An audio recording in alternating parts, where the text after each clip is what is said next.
नमस्कार प्रिय साथियों।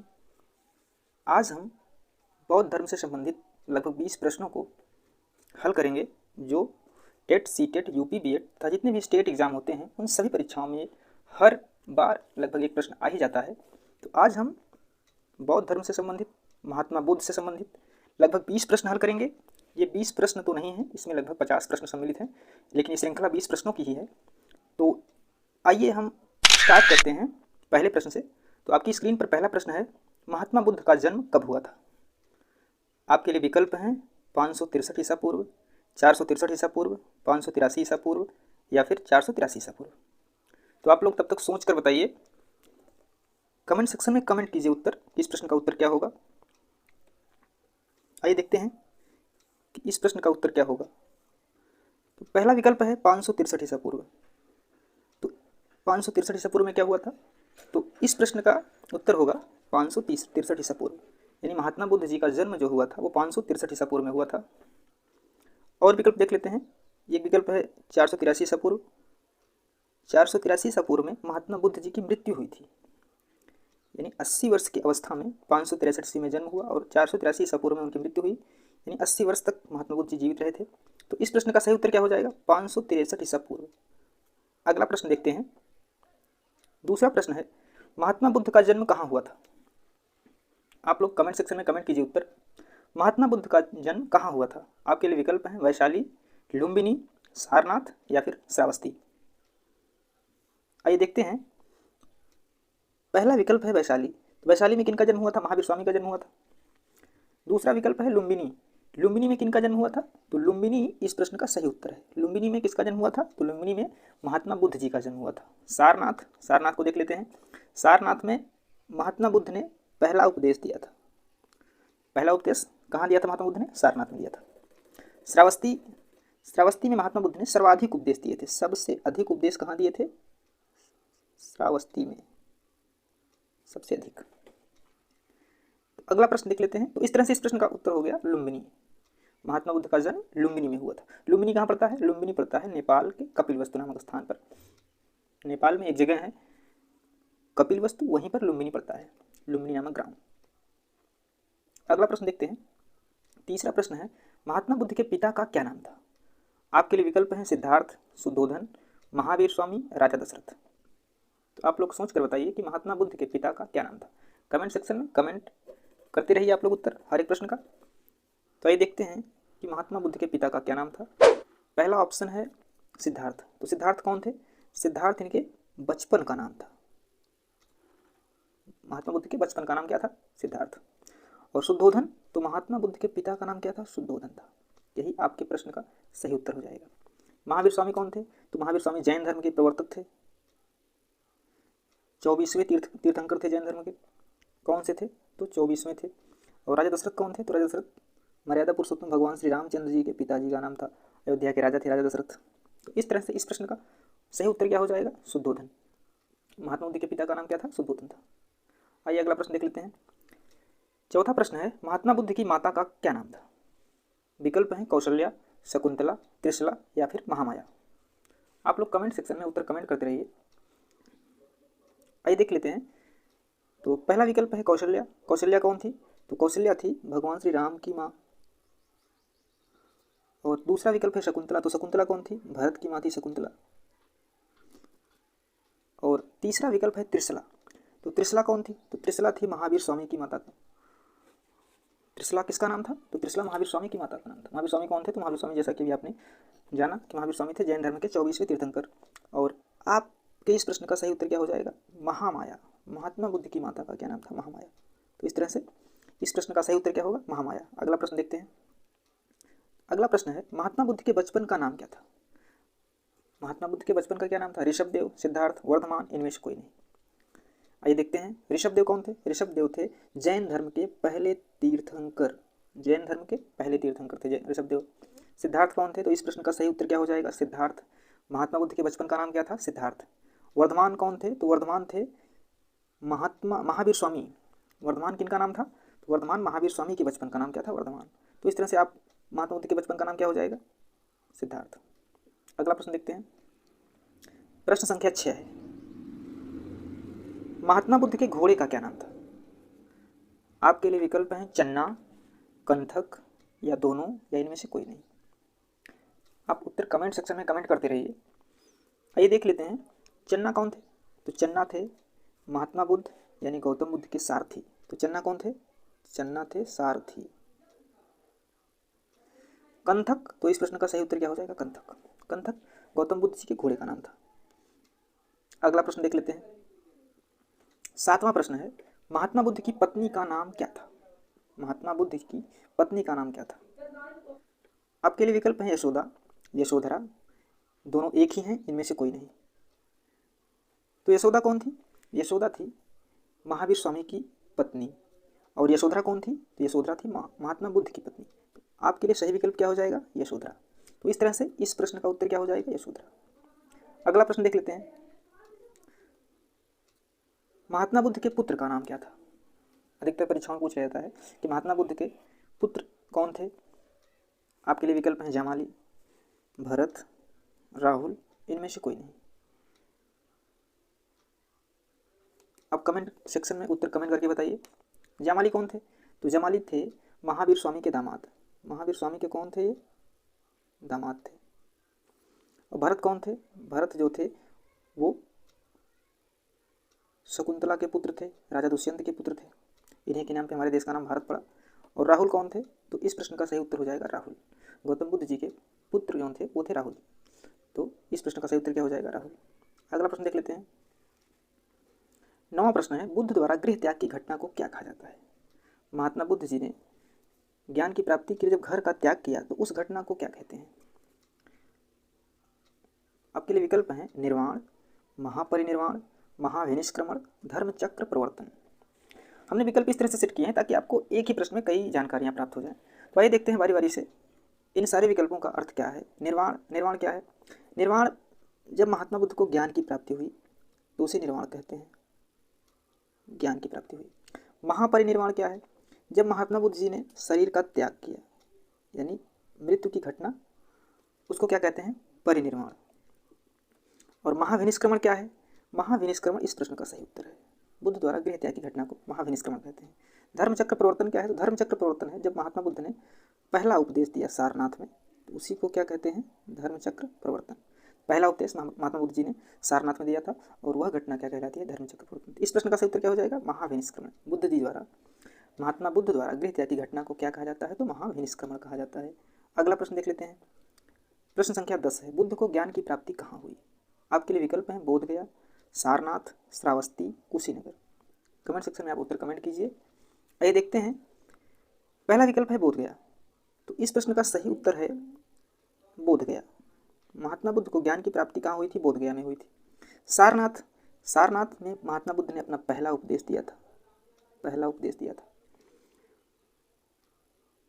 और श्रावस्ती, श्रावस्ती में सर्वाधिक उपदेश महात्मा बुद्ध ने दिया था। तो इस तरह से याद कर सकते हैं कि सर्वाधिक उपदेश। और कुशीनगर में महात्मा बुद्ध जी ने अपना प्राण त्याग किया था, तो यहाँ पर इनकी मृत्यु हुई थी कुशीनगर में। तो इस प्रश्न का सही उत्तर क्या हो जाएगा? बोधगया। यानी बुद्ध को ज्ञान की प्राप्ति कहाँ हुई थी? बोधगया में। बोध का मतलब ही होता है ज्ञान, तो इससे आप याद रख सकते हैं कि बोधगया में बुद्ध को ज्ञान की प्राप्ति हुई। अगला प्रश्न देखते हैं। बौद्ध धर्म ग्रहण करने वाली पहली महिला कौन थी? आपके लिए विकल्प हैं महामाया, यशोधरा, प्रजापति गौतमी, सुजाता। चारों महिलाएं बौद्ध धर्म में बहुत ही महत्वपूर्ण हैं, इसलिए हमने इन चारों को रखा है इस विकल्प में। तो ये देखते हैं बौद्ध धर्म ग्रहण करने वाली पहली महिला कौन थी। पहला विकल्प है महामाया। महामाया कौन थी? तो बौद्ध धर्म में से संबंधित ये जो पहली महिला है महामाया, ये थी महात्मा बुद्ध की माता। कौन थी? महात्मा बुद्ध की माता थी। यशोधरा कौन थी? यशोधरा पत्नी थी उनकी। प्रजापति गौतमी कौन थी? तो प्रजापति गौतमी जो थी ये इनकी मौसी थी। महात्मा बुद्ध जब पैदा हुए तो कुछ ही दिन पश्चात इनकी माता का देहांत हो गया, तो इनकी मौसी प्रजापति गौतमी ने ही महात्मा बुद्ध जी का लालन पालन किया। और बौद्ध ग्रहण जब महात्मा बुद्ध जी गृह त्याग करके चले गए और फिर ज्ञान की प्राप्ति की, तो उन्होंने सबसे पहला उपदेश जो है, सबसे पहले शिष्या के रूप में जो है प्रजापति गौतमी ने बौद्ध धर्म ग्रहण किया था। तो इस प्रश्न का सही उत्तर क्या हो जाएगा? प्रजापति गौतमी। और आखिरी विकल्प है सुजाता। तो सुजाता कौन थी? तो महात्मा बुद्ध जब ज्ञान की प्राप्ति के लिए तपस्या कर रहे थे ध्यानमग्न थे, तो उस जब उन्हें ज्ञान की प्राप्ति हुई तो सुजाता नामक एक स्त्री थी जिन्होंने महात्मा बुद्ध जी को खीर खिलाकर इनका व्रत जो है वो पूर्ण किया था। तो इस तरह से इस प्रश्न का सही उत्तर क्या हो जाएगा? प्रजापति गौतमी। बौद्ध धर्म ग्रहण करने वाली पहली महिला कौन थी? तो महात्मा बुद्ध जी की मौसी प्रजापति गौतमी यही थी। अगला प्रश्न देखते हैं, निम्नलिखित को सुमेलित कीजिए। 12वां प्रश्न है, निम्नलिखित को सुमेलित कीजिए। घटनाएं और प्रतीक। महात्मा बुद्ध से संबंधित, उनके जीवन से संबंधित जो घटनाएं घटी उन्हें एक प्रतीक के रूप में बौद्ध धर्म में दिखाया जाता है। तो जान लेते हैं कि महात्मा बुद्ध से उनके जीवन से में जो घटनाएं घटित हुई उनके प्रतीक क्या क्या हैं। अधिकतर परीक्षाओं में ये प्रश्न पूछ ले जाते हैं कि महात्मा बुद्ध जी की मृत्यु हुई तो उसका प्रतीक क्या था, उनका जन्म हुआ उसका प्रतीक क्या था, गृहत्याग की घटना का प्रतीक क्या था, उन्हें जब ज्ञान की प्राप्ति हुई तो उसका प्रतीक क्या था। इसको जानते हैं। जब महात्मा बुद्ध जी का जन्म हुआ तो उसका प्रतीक था कमल व शान, और जब महात्मा बुद्ध जी ने गृह त्याग किया, घर को छोड़कर चले गए, तो उसका प्रतीक क्या था?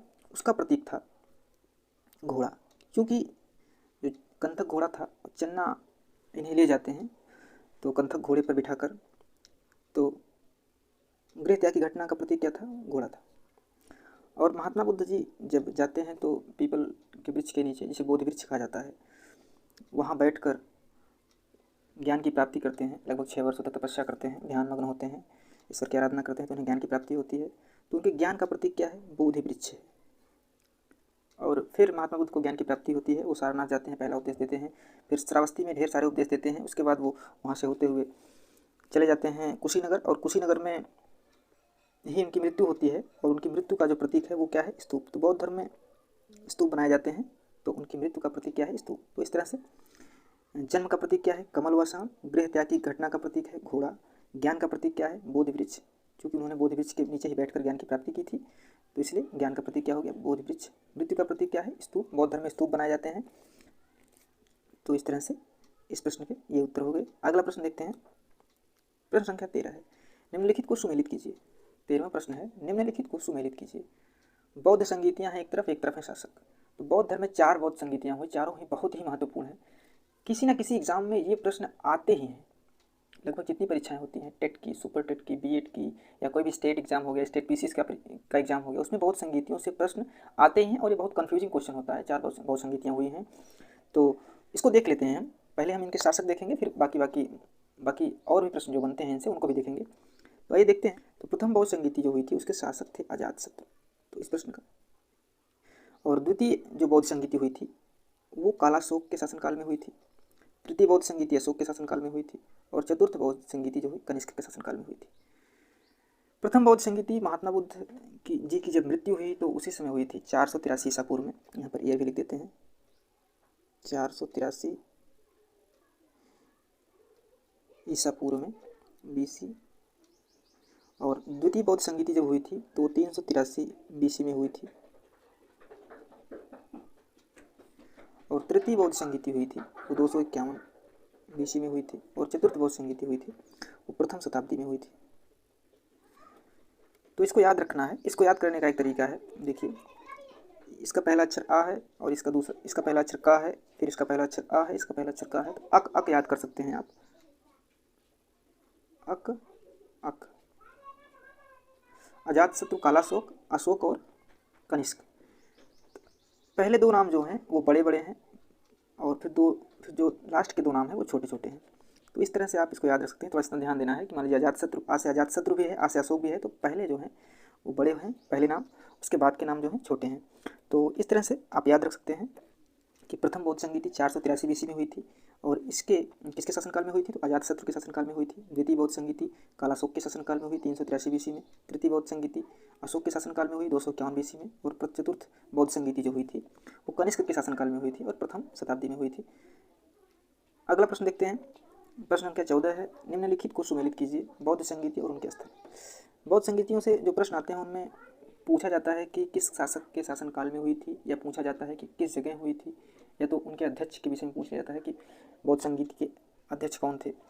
तो इस प्रश्न को जान लेते हैं। प्रथम बौद्ध संगीति जो हुई थी वो कहाँ पर हुई थी? तो वो हुई थी राजगृह में। इसके शासनकाल में हुई थी, आपने जाना अजातशत्रु के। उसको कैसे याद रखेंगे? अक करके। इसको देखते हैं। द्वितीय बौद्ध संगीति कहाँ हुई थी? तो द्वितीय बौद्ध संगीति हुई थी वैशाली में। तीसरी बौद्ध संगीति कहाँ हुई थी? तो तीसरी बौद्ध संगीति हुई थी पाटलिपुत्र में। चतुर्थ बौद्ध संगीति कहाँ हुई थी? तो चतुर्थ बौद्ध संगीति हुई थी कश्मीर, कुंडलवन नामक एक स्थान था कश्मीर में, वहाँ पर हुई थी चतुर्थ बौद्ध संगीति। तो इसको याद करने का देखिए तरीका है, इसको ऐसे याद कर सकते हैं, रवय पक, इससे याद कर सकते हैं। रा से राजगृह है, वा से वैशाली है, पा से पाटलिपुत्र है और का से कश्मीर है। तो इस तरह से याद कर सकते हैं कि पहली बौद्ध संगीति कहाँ हुई, राजगृह में, और अक उसको याद करेंगे अजातशत्रु के शासनकाल में। द्वितीय बौद्ध संगीति कहाँ हुई, द्वितीय बौद्ध संगीति हुई वैशाली में, किसके शासनकाल में, अक का आ गया तो कालाशोक हो गया। और तृतीय बौद्ध संगीति पाटलिपुत्र में हुई, पक में देखिए पा है तो पाटलिपुत्र, और कहाँ किसके शासनकाल में हुई, तो अक आ गया तो अशोक के शासनकाल में हुई। तीसरा है तो छोटा है तो अशोक के शासनकाल में हुई। चतुर्थ बौद्ध संगीति किसके शासनकाल में हुई, तो का लास्ट में पड़ता है तो कनिष्क के शासनकाल में हुई, और कहाँ पर हुई तो कश्मीर में। दोनों कहाँ हैं तो इनको याद कर लेंगे। तो अगला प्रश्न देखते हैं, निम्नलिखित को सुमेलित कीजिए। ये तीसरा प्रश्न है बौद्ध संगीति से संबंधित, और यह प्रश्न बहुत ही महत्वपूर्ण है। लगभग बौद्ध धर्म से अधिकतर यही प्रश्न पूछा जाता है, बौद्ध संगीतियों से संबंधित प्रश्न पूछा जाता है। तो इसको देख लेते हैं अच्छे से। देखिए, प्रथम बौद्ध संगीति जो हुई थी उसके अध्यक्ष कौन थे, द्वितीय के कौन थे, तृतीय के कौन थे, चतुर्थ के कौन थे, यहाँ पर देखते हैं हम। तो प्रथम बौद्ध संगीति जो हुई थी उसके अध्यक्ष थे महाकश्यप, महाकश्यप थे प्रथम बौद्ध संगीति के अध्यक्ष। द्वितीय के कौन थे, तो द्वितीय के थे शावकमीर। तृतीय बौद्ध संगीति हुई थी उसके अध्यक्ष कौन थे, तो तृतीय के थे मोगलीपुत्तिस। जो चतुर्थ बौद्ध संगीति हुई थी उसके कौन थे, तो उसके अध्यक्ष थे वसुमित्र। तो देखिए इसको याद कैसे रखेंगे, तो आप पहले देखिए तृतीय बौद्ध संगीति जो हुई थी उसके अध्यक्ष थे मोगलीपुत्तिस। इनके नाम में देखिए तिस आ रहा है ना, तो तृतीय से तिस से याद रख सकते हैं कि तृतीय बौद्ध संगीति के अध्यक्ष कौन थे, तिस। चतुर्थ को देखिए, इनके नाम में 4 अक्षर हैं, तो चतुर्थ बौद्ध संगीति के अध्यक्ष कौन थे, वसुमित्र। इसको याद रख सकते हैं। और प्रथम के महाकश्यप थे, तो इनको याद करना होगा। देखिए महान कौन होता है, जो बड़ा होता है, और पहले स्थान पर कौन होगा, जो बड़ा होगा। तो इस तरह से महाकश्यप को मतलब महाकश्यप को याद रख सकते हैं प्रथम बौद्ध संगीति के। और बच गए शावकमीर, तो शावकमीर हो जाएंगे द्वितीय बौद्ध संगीति के। तो इस तरह से अगर हम देखना चाहें तो प्रथम बौद्ध संगीति कहाँ पर हुई, राजगृह में, रवय पक्ष से याद रखेंगे राजगृह में। और किसके शासनकाल में हुई, तो अक से याद रखेंगे अजातशत्रु। प्रथम बौद्ध संगीति कहाँ हुई, राजगृह में, किसके शासनकाल में हुई, तो अजातशत्रु के शासनकाल में हुई। उसके अध्यक्ष कौन थे, तो महाकश्यप, क्योंकि बड़ा है जो वो पहले स्थान पे होगा, तो महाकश्यप हो गए। कब हुई थी, 483। सन आपको याद रखना है, 483, 383, फिर 251, फिर प्रथम शताब्दी। और इसी तरह से द्वितीय बौद्ध संगीति की बात करेंगे तो द्वितीय बौद्ध संगीति किसके शासनकाल में हुई, तो अक से याद रखेंगे, का से बड़ा, बड़े नाम जो है कालाशोक, कनिष्क और कालाशोक में कौन बड़ा है, तो कालाशोक, तो कालाशोक याद रखेंगे। रवय यानी वैशाली, और कब हुई, 383 में। अध्यक्षता किसने की, शावकमीर ने। तृतीय की याद रखना होगा, तो कैसे याद रखेंगे, तृतीय की किसके शासनकाल में हुई, तो अक अशोक या अजातशत्रु, तो छोटा कौन है तीसरे पे, अशोक है। कब हुई, 251 BC में। और किसके शासनकाल में हुई, तो हमने भी देख लिया कि अशोक के शासनकाल में हुई। अध्यक्ष कौन थे, तो तीसरे का कौन, तिस यानी मोगलीपुत्तिस। चतुर्थ बौद्ध संगीति, चतुर्थ बौद्ध संगीति किसके शासनकाल में हुई, अक का कनिष्क या फिर कालाशोक, तो कनिष्क छोटे हैं। चतुर्थ बौद्ध संगीति कनिष्क के शासनकाल में हुई, तो चतुर्थ बौद्ध संगीति कनिष्क के शासनकाल में हुई। और कहाँ हुई, तो रवय पक यानी कश्मीर कुंडलवन में। इनका नाम सेम मिलता है, का से कश्मीर और का से कनिष्क। और कब हुई, प्रथम शताब्दी में। अध्यक्षता किसने की, तो वसुमित्र, 4 अक्षर में इनका नाम है, तो वसुमित्र हो गए। तो बौद्ध संगीति बहुत ही इंपॉर्टेंट है, इसे आप लोग नोट कर लीजिएगा। इससे एक क्वेश्चन बनेगा ही, कम से कम एक प्रश्न बनेगा ही इससे। आइए नेक्स्ट प्रश्न देखते हैं। अगला प्रश्न क्या है, भारत में सबसे बड़ा बौद्ध स्तूप कहाँ है, भारत में सबसे बड़ा बौद्ध स्तूप कहाँ है, सारनाथ, सांची, कुशीनगर या बोधगया। आप लोग कमेंट कीजिए, उत्तर कमेंट कीजिए आप लोग। आइए देखते हैं, पहला विकल्प है सारनाथ। सारनाथ जैसा कि आप लोग जानते हैं, सारनाथ में महात्मा बुद्ध जी ने अपना पहला उपदेश दिया था। तो पहला उपदेश महात्मा बुद्ध जी ने कहाँ दिया था, सारनाथ में, फर्स्ट। और सांची क्या है, तो सांची इस प्रश्न का सही उत्तर है, मध्य प्रदेश में यह स्थान स्थित है, और यहीं पर बौद्ध धर्म का सबसे बड़ा स्तूप है भारत में। भारत के अंदर से ध्यान रखना है, भारत के अंदर बौद्ध धर्म का सबसे बड़ा स्तूप है। कुशीनगर क्या है, तो कुशीनगर में महात्मा बुद्ध जी की मृत्यु हुई थी, और इनके मृत्यु की घटना को क्या कहते हैं, महापरिनिर्वाण। बौद्ध धर्म में महात्मा बुद्ध जी की मृत्यु की घटना को क्या कहते हैं, महापरिनिर्वाण।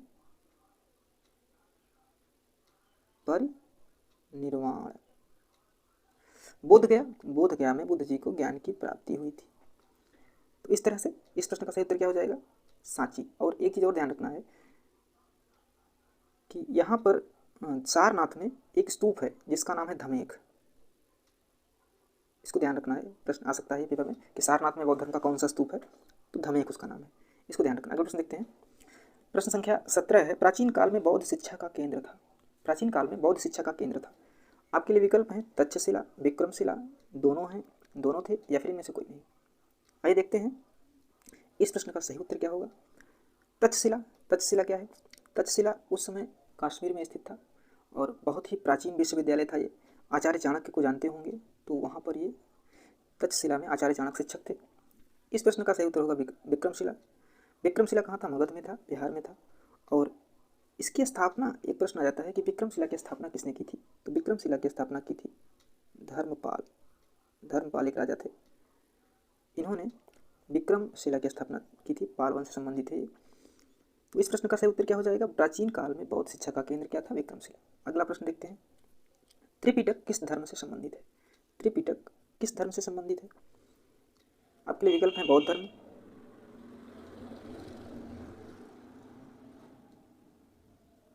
आपके लिए विकल्प है बौद्ध धर्म, जैन धर्म, हिंदू धर्म, या फिर इस्लाम धर्म।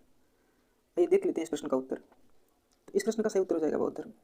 त्रिपिटक क्या है? 3 ग्रंथ हैं बौद्ध धर्म के। कौन कौन से हैं? सुत्त पिटक, विनय पिटक और अभिधम्म पिटक।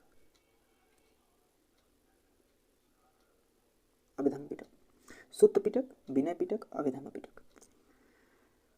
एक चीज ध्यान रखेंगे कि जब पहली बौद्ध संगीति हुई थी तो पहली बौद्ध संगीति में सुत्त पिटक और विनय पिटक को जोड़ा गया था, और जब तृतीय बौद्ध संगीति हुई थी तो उसमें अभिधम्म पिटक को जोड़ा गया था। तृतीय बौद्ध संगीति अशोक के शासनकाल में हुई थी, तो इसमें अभिधम्म पिटक जोड़ा गया था। इस चीज़ को ध्यान रखना है, कोई प्रश्न आ सकता है एग्जाम में। अगला प्रश्न देखते हैं। बुद्ध चरित्र की रचना किसने की? बुद्ध चरित्र एक ग्रंथ है, उसकी रचना किसने की? आपके लिए विकल्प हैं वसुमित्र, नागार्जुन, अश्वघोष, या फिर बुद्ध घोष। आइए देखते हैं इस प्रश्न का सही उत्तर। तो इस प्रश्न का सही उत्तर हो जाएगा अश्वघोष।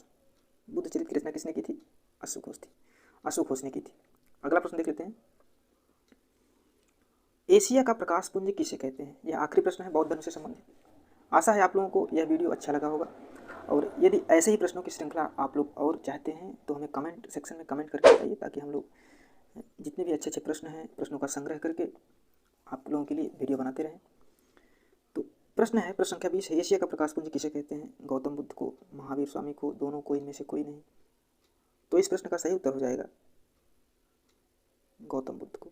लाइट ऑफ एशिया किसे कहा जाता है? गौतम बुद्ध को। तो इस तरह से 20 प्रश्नों की यह श्रृंखला बौद्ध धर्म से संबंधित थी, और यह समाप्त होती है। वीडियो में अंत तक बने रहने के लिए आप सभी का हृदय से धन्यवाद।